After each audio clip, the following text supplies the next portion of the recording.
Calaroga Shark Media.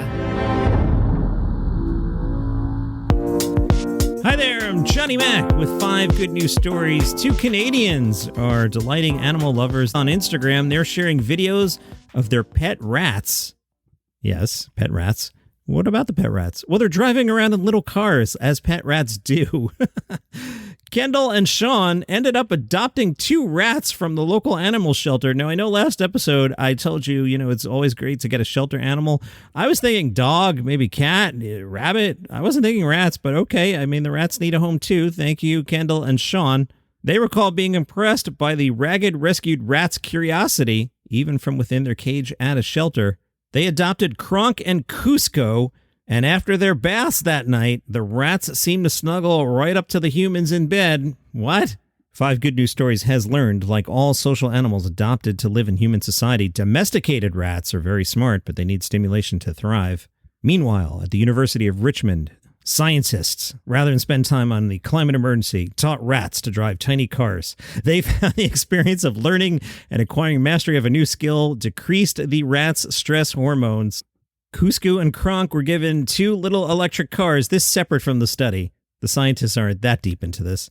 Each electric car has 3 levers which allow the rats to control their direction.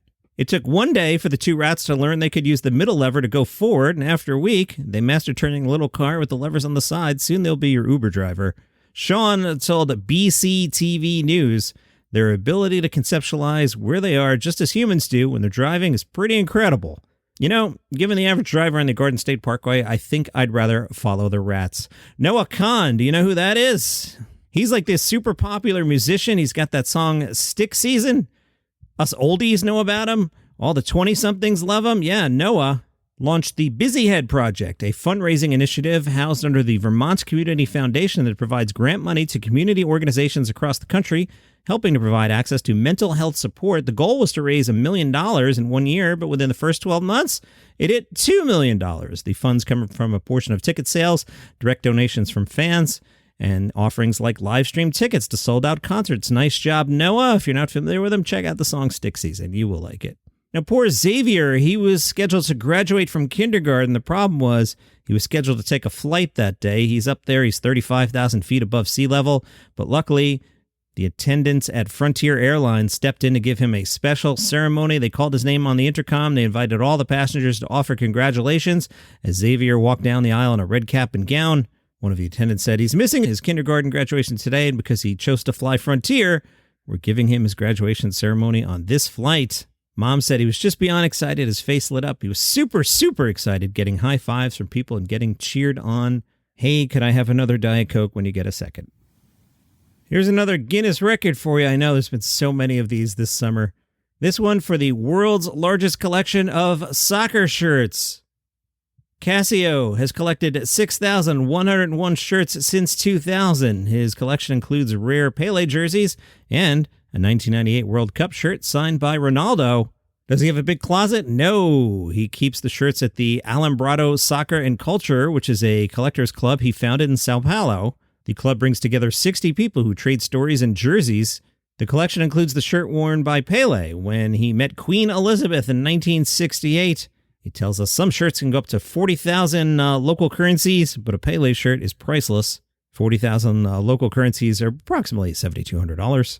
Each shirt contains a story, stories of wins, losses, and overcoming, stories that document a bit of the world's greatest sport. And there's a mystery going on in Wichita. Posters resembling Rorschach Inkblot tests have appeared in various locations around Wichita. City officials say they are stumped. What's going on? This is like the chrome monoliths that have been showing up. So far, no one has come forward to claim responsibility for the Inkblot tests. The local officials say they don't consider the artworks to be vandalism. No laws have been violated. The Wichita Art Museum says they have no idea who might be putting up the posters, but point out the prospect of a new street artist in town is exciting. And those are your 5 good news stories for today. If you enjoy the program, tell a friend about it. They might like it too. And if you're like, man, John, I love the show, but so many commercials. Hey, look, mortgage, rent stuff. Go to calaroga.com/plus.